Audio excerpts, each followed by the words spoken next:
ये फरमाइएगा, क्या तय हो चुका है कि आईनी अदालत और जुडिशल रिफॉर्म्स जो है उस पर दोनों पार्टी रजामंद हैं और मौलाना को कायल कर लिया जाएगा? बहुत शुक्रिया जावेद चौधरी साहब। बिल्कुल, देखिए, एक वक्त से आपने देखा है कि सियासी डायलॉग जो है वो जारी है, बिलखुसूस इस इशू के हवाले से।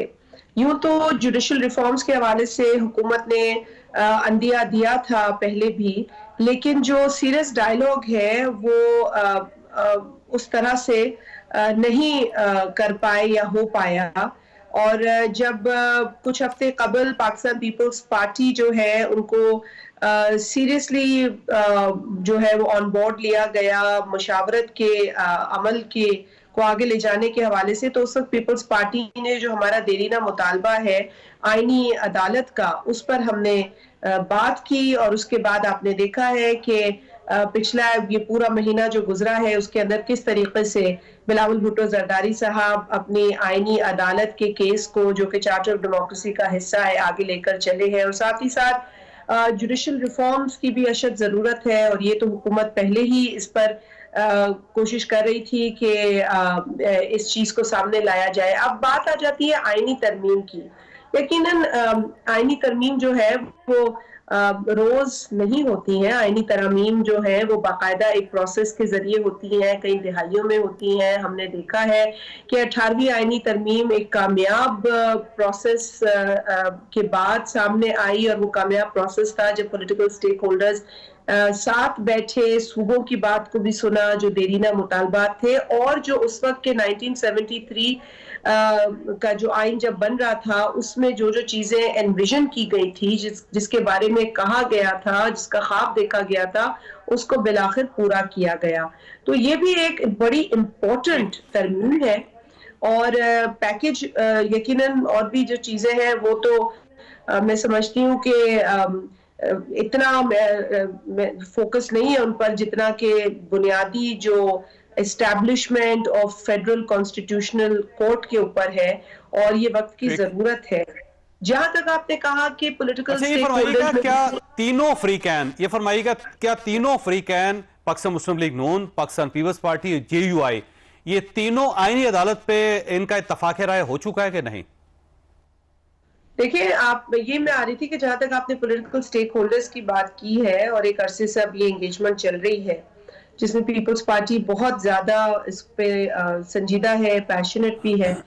तो मेरी जो मालूमात है और आपने जिन चीजों पर नजर रखी हुई है, उसूली मौकिफ तो तीनों जमातों का ये है कि इस मुल्क को आईनी अदालत की जरूरत है।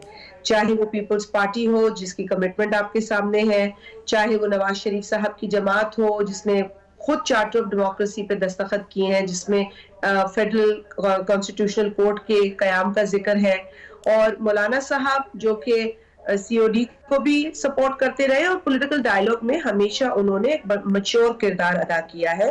तो उसूली मौकिफ तीनों जमातों का एक ही है, और बुनियादी जो चीजें हैं वो आपने पहले भी तस्करा किया कि रिफॉर्म्स हैं, जुडिशल रिफॉर्म्स और आईनी अदालत का कयाम है। तो इस पर तो तीनों जमातें जो हैं अपने उसूल के ऐन मुताबिक अग्री कर चुकी हैं।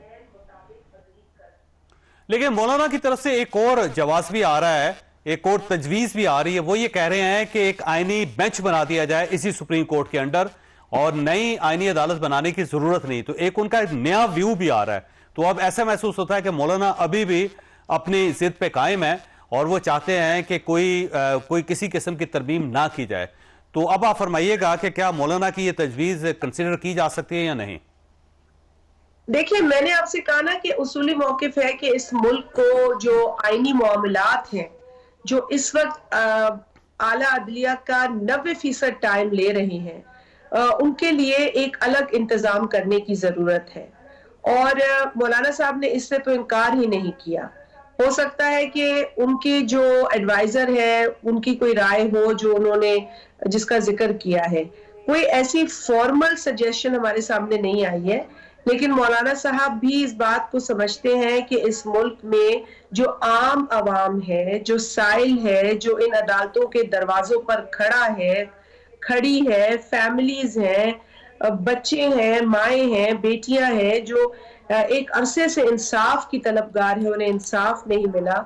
उनके लिए ये ज़रूरी है कि इस मुल्क का जस्टिस सिस्टम बेहतर हो, और वो उसी वक़्त बेहतर हो सकता है जब 90% जो टाइम आईनी और कानूनी केसेस को या मामलात को देखने में लग जाता है, वो आम आवाम के मसलों को हल करने में लगे।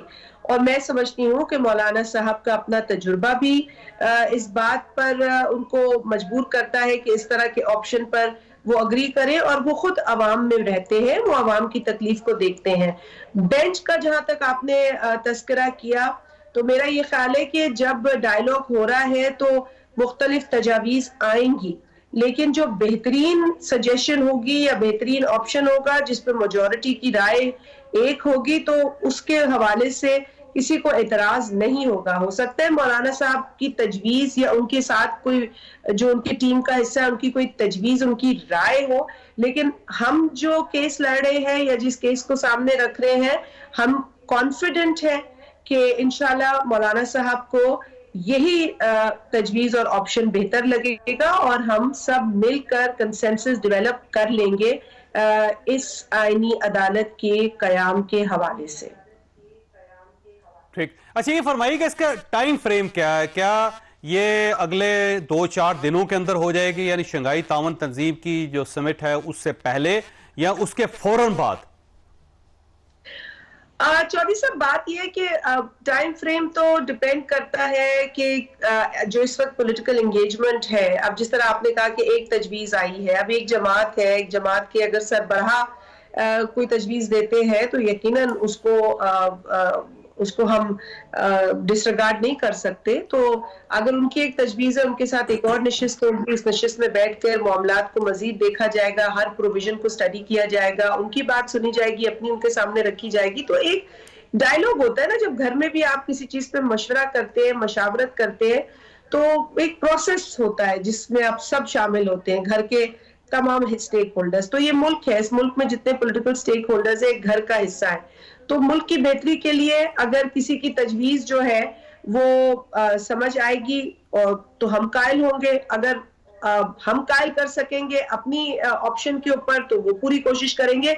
तो मेरा ख्याल है कि ये पॉलिटिकल एंगेजमेंट के ऊपर ज्यादा डिपेंड करता है, डेट्स पर इतना खास डिपेंड नहीं करता है। डेट्स बहुत अहम इस वक्त वैसे भी हैं, आपको पता है मुल्क के अंदर जिस तरह के इस वक्त हमारे यहाँ फॉरेन डिग्नेटरीज आ रहे हैं, अभी सदर होके गए मलेशिया के, इसके बाद चाइनीज प्रीमियर मुतवक्का है, फिर SCO हो रही है। तो बहुत इंपॉर्टेंट इवेंट्स पाकिस्तान में अल्हम्दुलिल्लाह हो रहे हैं, और ये अच्छी शुमीद है कि इस तरह की एक्टिविटीज पाकिस्तान में हो रही हैं। इस बात की अलामत भी है कि पाकिस्तान में स्टेबिलिटी जो है वो हम देख रहे हैं।